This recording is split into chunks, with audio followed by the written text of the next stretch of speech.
ते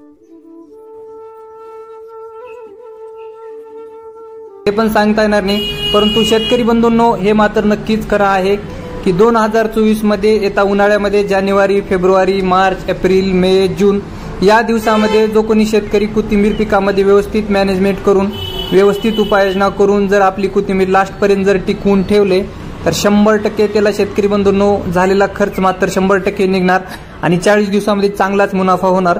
तर शेतकरी बंधूंनो सगळ्यात महत्त्वाचं आहे की जानेवारीमध्ये पेरणी केलेली कोथिंबीर हे फेब्रुवारीमध्ये निघत असते, फेब्रुवारीमध्ये केलेली कोथिंबीर मार्चमध्ये निघत असते। तर शेतकरी बंधूंनो मी तुम्हाला या व्हिडिओमध्ये अतिशय महत्त्वाचे पॉइंट डिटेक्शननुसार सांगणार आहे, जेणेकरून सर्व शेतकऱ्यांना याच्यावरती अडचणी येतात। नवीन शेतकरी असो या जुने शेतकरी असो, जानेवारी, फेब्रुवारीमध्ये, मार्चमध्ये जर आपण कोथिंबीर केरणी तर एक उन्हाच्या टेम्परेचरवरती कोथिंबीर येत नाही, वाढ होत नाही, जळी पडून जात असते, त्यालाच आपण म्हणतो की मर होऊ लागली। आणि जानेवारी आणि फेब्रुवारीमध्ये पेरणी केलेल्या कोथिंबीरला आपण म्हणत असतो की पिवळेपणा आलेला आहे। एक गावरान भाषेमध्ये त्याला आमच्याकडे एक आमच्याकडे शेतकरी म्हणत असतात की आंबे मोहर लागल्यानंतर कोथिंबीर पिवळी पडत असते। त्याच्यासाठी बरेचसे फवारणी औषध करून पण, टॉनिक देऊन पण, पाणी व्यवस्थित मॅनेजमेंट करून पण, बियाणं चांगलं वापर करून पण, जमिनीची मशागत अतिशय खूप भारी करून सुद्धा त्यावरती कंट्रोलपणा मिळत नाही असे बरेच शेतकऱ्याचं म्हणणं आहे।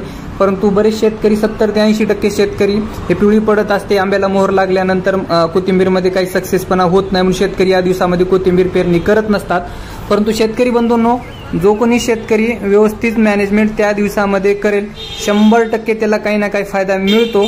परंतु आता एक महत्त्वाचा उद्देश आहे, महत्त्वाचा रोल आहे, म्हणजे की आपण कोथिंबीर करायला तर केलं, परंतु आपल्याला त्या रोगावरती, त्या पिवळेपणावरती, वाढीवरती काही इफेक्ट होऊ नये। कोथिंबीर आपली जशी आता व्हिडिओमध्ये दिसते तशा पद्धतीने आपली कोथिंबीर दिसावी असे काही आपल्याला फवारणीचे नियोजन जर असतील तर 100% कंट्रोलपणा होतो।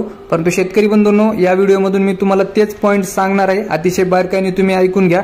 तत्पूर्वी आपल्या चॅनलवरती जर तुम्ही पहिल्यांदाच जर आला असाल तर आपल्या चॅनलला तुम्ही नक्कीच लाईक, सबस्क्राईब आणि हा व्हिडिओला नक्कीच इतर लोकांपर्यंत शेअर करा, जेणेकरून त्या शेतकऱ्यांना पण आपल्यासारखी माहिती मिळेल आणि त्यांचं पण नुकसान होण्यासाठी कमी होईल, नुकसान होणार नाही त्यांचं पण।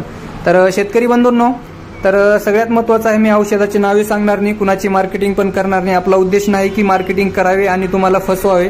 आतापर्यंत बरेच शेतकरी कोथिंबीरच्या माध्यमातून फसले आहेत। 2023 मध्ये मी बरेच शेतकऱ्यांना औषधांचे फवारणीचे नावे सांगितलं फोनच्या माध्यमातून, व्हॉट्सअपच्या माध्यमातून, परंतु दुकानावरती गेल्यानंतर त्या दुकानदारांनी त्यांच्याशी वेगळेच कंटेंट दिले, परंतु बरेच ठिकाणी अशी अडचण आलेली आहेत। म्हणून यावर्षी मी काय तसं तुम्हाला औषधाची नावे फिक्स सांगणार नाही।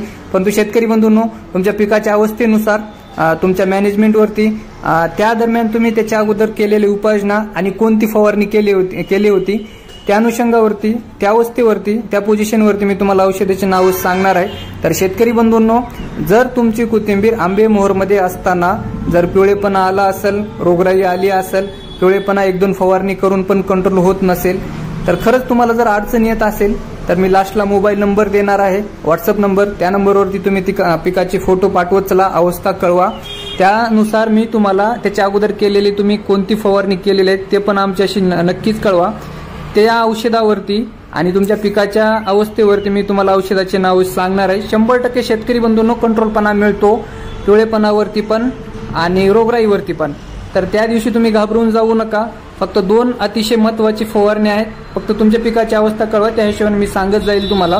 तर शेतकरी बंधूंनो ते समजू नका की आपले नुकसान होईल आणि आपल्याला काहीतरी खराब चुकीचे मिळेल। आतापर्यंत दुकानदारांच्या बळी आपण पडलं, दुकानदाराच्या मनानुसार औषध वापरच केलं, दरवर्षी आंबे मोहर येत असतो, दरवर्षी कोथिंबीर पेरत असतो, परंतु आपल्याला काही रिझल्ट दिसत नाही।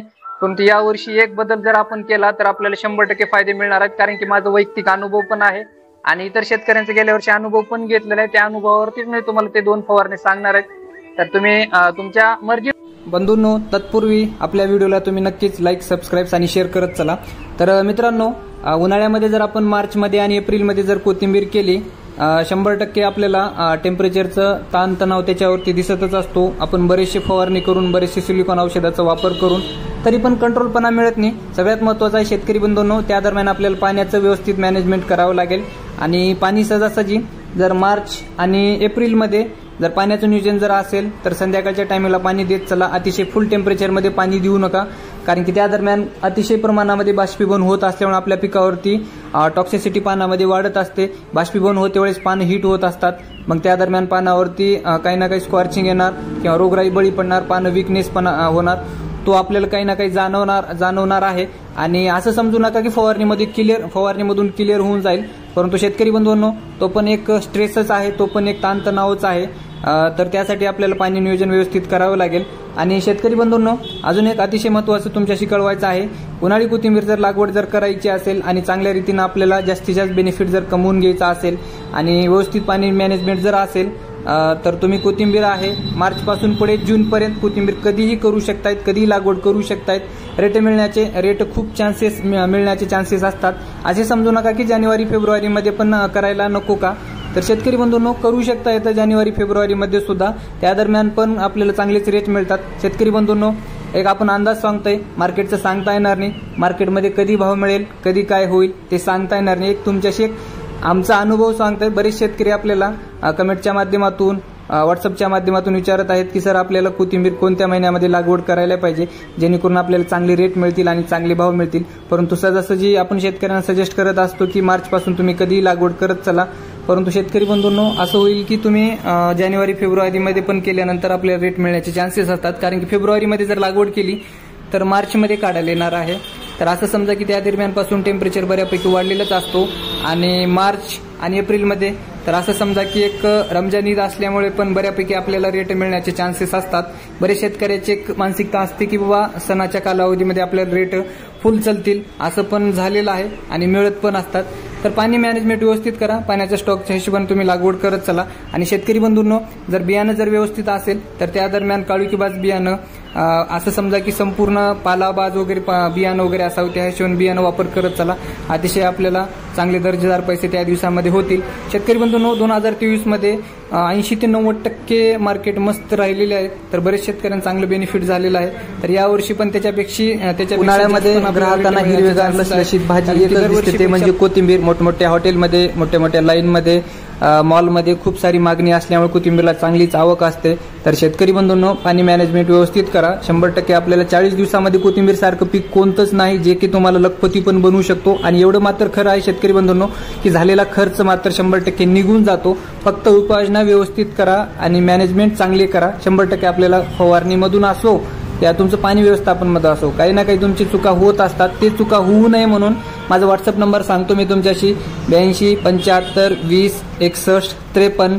फक्त आंबे मोहर झाल्यानंतर मार्चमध्ये एप्रिलमध्ये कोथिंबीर पेरल्यानंतर जे काही तुमच्या येणारी अडचणी आहेत, कोथिंबीर जळी पडत असते, मर होत असते, आंबे मोहर झाल्यानंतर कोथिंबीर पिवळी पडत असते, फक्त 2-3 फवारणीचं मॅनेजमेंट तुमच्याशी मी सांगणार आहे. परंतु अतिशय महत्त्वाचं आहे त्या अगोदर केलेली उपाययोजना आणि तुम्ही केलेली फवारणी त्याची माहिती आमच्याशी देणं गरजेचं आहे. त्यावरतीच मी तुम्हाला त्या औषधाची नावं सुचवणार आहेत. कोणत्याही कंपनीचे मार्केटिंग मी करणार नाही, फक्त अनुभव आहे तो तेवढं मी अपेक्षा असेल की तुम्ही आपल्या चॅनलला नक्कीच लाईक, सबस्क्राईब आणि शेअर पण केला असेल. शेतकरी बांधवांनो परत आपण अशी काहीतरी माहिती घेऊन येत जे की तुम्हाला सविस्तर माहिती मिळत जाईल आणि येणाऱ्या अडचणी पण तुमच्याशी कमी होत जाईल. तोपर्यंत आपल्या सर्वांचे खूप खूप हार्दिक अभिनंदन. धन्यवाद शेतकरी बांधवांनो.